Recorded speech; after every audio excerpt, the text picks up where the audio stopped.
사느냐 죽느냐 그것이 문제로다. 이 말은 중대한 결단 앞에선 인간 실존의 가치를 말해주는 햄릿의 독백입니다. 히브리서 기자는 햄릿의 말처럼 율법 아래에 있느냐 그리스도 안에 있느냐라는 화두로 당시 유대 그리스도인들이 죽음과 삶의 중대한 기로에 서 있었다는 것을 강조했습니다. 히브리서 기자는 독자들이 흔들리지 않도록 율법이 그토록 지향했던 완전한 것들이 그리스도께서 이 땅에 오심으로 성취되었다는 것을 증명합니다.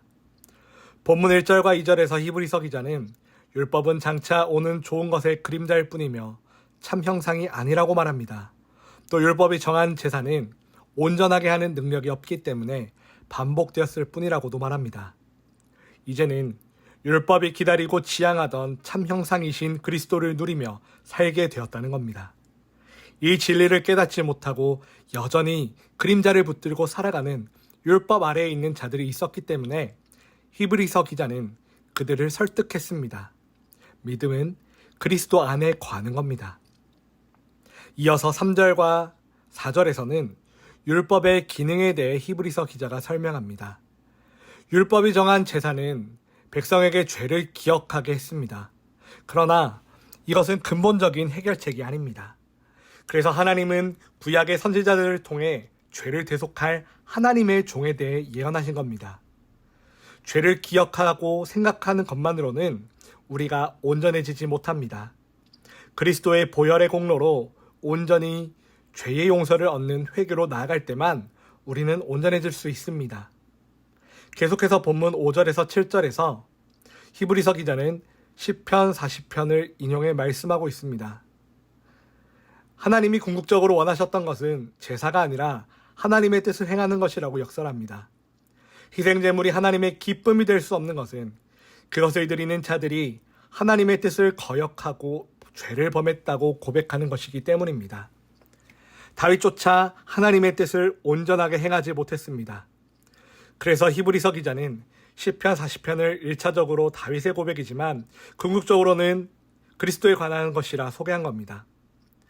그리스도께서는 우리가 하나님 앞에 온전하도록 하나님을 기쁘시게 하는 존재가 되도록 친히 스스로 제물이 되셨습니다.